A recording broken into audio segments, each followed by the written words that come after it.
So here is part 3 of doing the Unthinkable with the 90 amp flux core wire welder from Harbor Freight. We have recently bought a backhoe and we need a hook welded on this thing.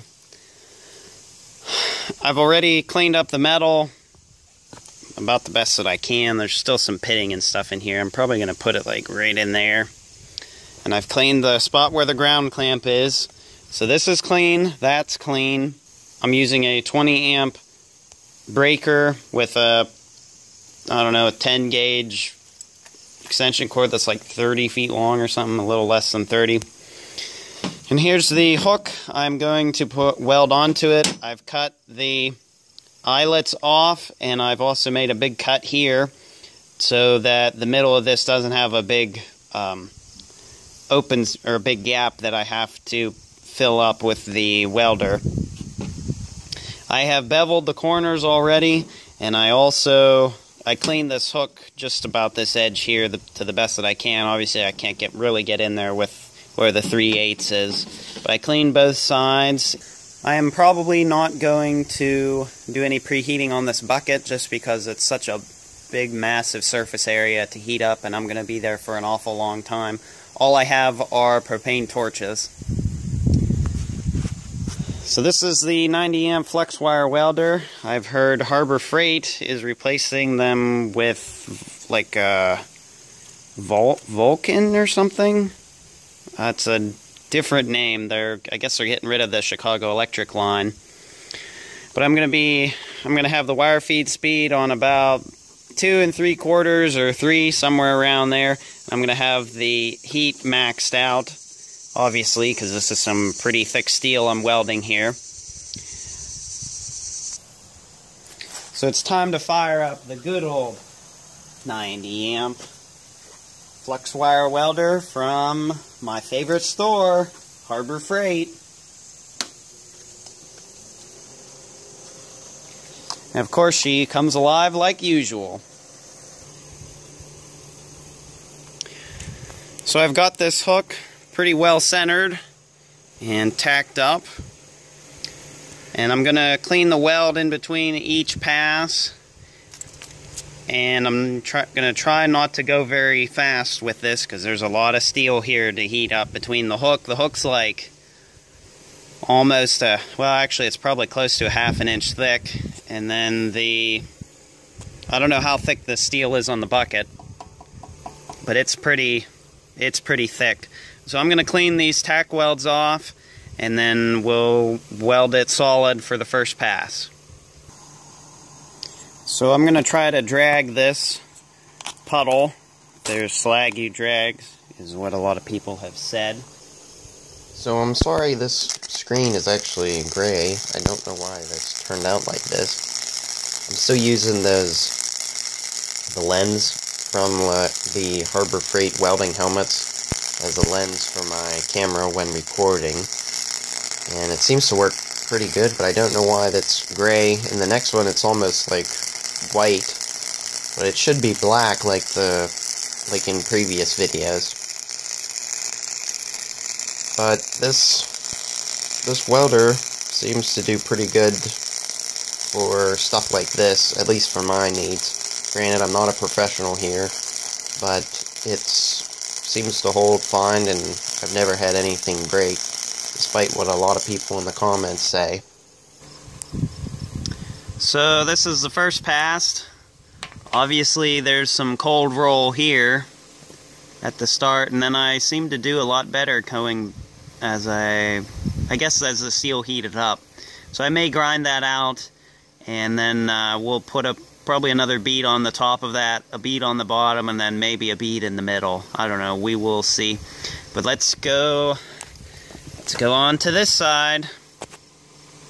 This little welder will not melt the wire if it's any higher than 6 or 7 on the wire feed speed. So the key to welding with these machines, when it's just this small, it's just a little 90 amp one, is to put the wire feed speed down to 2 or 3. That's generally what I run it at. so that I can really sink the heat in there and really get as much heat and penetration as I can with as little wire as possible. I know that's not really what you're supposed to do, but this wire, if you max out the wire feed speed, it won't melt it, and you're not going to get any good welds out of it.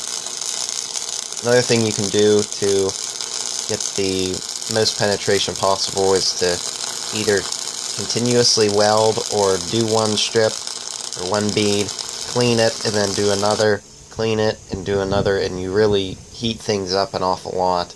And that's how you get penetration with these little welders. I know that's not exactly what you're supposed to do. Here's what the pass looks like on this side. Yeah, there's still a little bit of cold roll right here, but it's not the greatest, but it's not the worst either. So I'm going to continue welding on this side, and then we'll go back to the next side.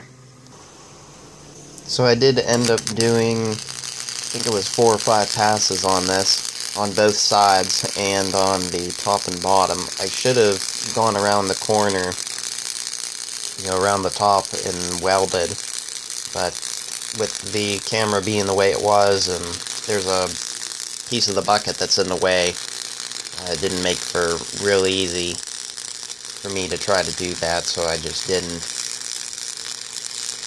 But every weld on this was welded with that 90 amp flux wire welder from Harbor Freight, and it'll hold just fine for our needs.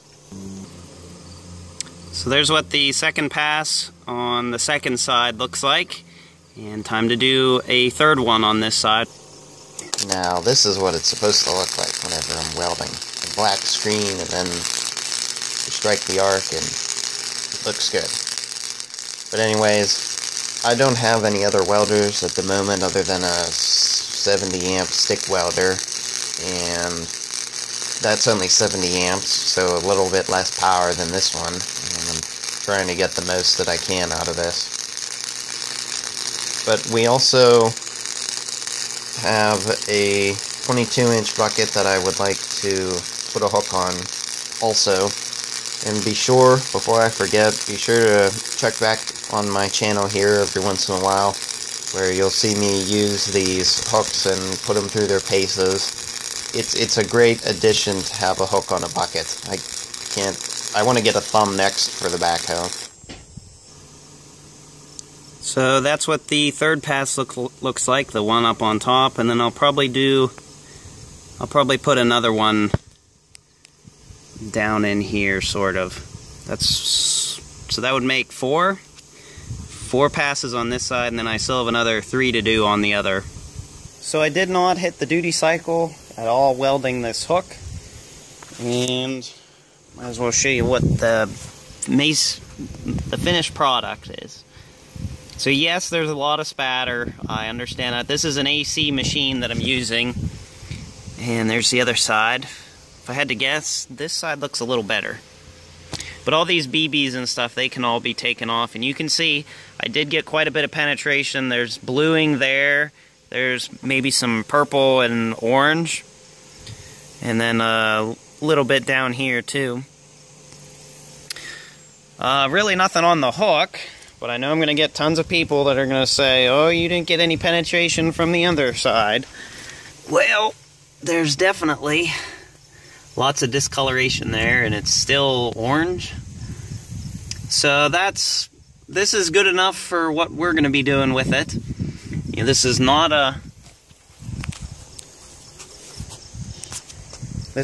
a commercial piece of equipment where there's going to be tons of people around, and if this breaks, there's going to be tons of problems. I'm not welding a submarine. I'm not welding a bridge. This is a hook for a backhoe bucket that we're going to use probably, I don't know, 20, maybe 30 times a year at the most. So this hook, I think, will be fine. Now, granted, I'm not an expert at this, but I can put 2 pieces of metal together, weld them, and get them to hold. This machine, I don't think it even has the power to pull that off. We did get a 22-inch bucket also with this machine, and I want to put a second hook on that, so that'll be part 4 of doing the Unthinkable with the 90 amp flux core wire welder from Harbor Freight. So I hope everybody enjoyed this video. You know, this is good enough for what we're doing, and we're not having a professional weld it. I'm not spending, I don't know, $100 or something to have someone else put a hook on this whenever I can do it with my little 110 volt welder from Harbor Freight, and it'll do just fine. I do have some more welding on this bucket to do, so I'll do that at a later time, but did not hit the duty cycle. And I know people are going to be saying also, you need to have the wire feed speed almost up to the max. Yes, maybe on other welders, but not on this one. This welder, it will not melt the wire, even at 7. It's just stop, start, stop, start, stop, start, stop, start, even if you have it on max. So, that's why I have this on 3, and this is what I have found works. You really want to sink the heat in when you're welding something like this, and go slow, and if there's slag, you drag. So I think that's about all I have to say for this video. I'm not trying to rant here, but I know there's going to be tons more of real critical comments on my welds, and this is the best that I can do with what I have. I'm making do with this, and I think that's about all I have to say for this video. So I hope everyone enjoyed it. Don't forget to like, comment, and subscribe for more, and I'll see you all in the next one.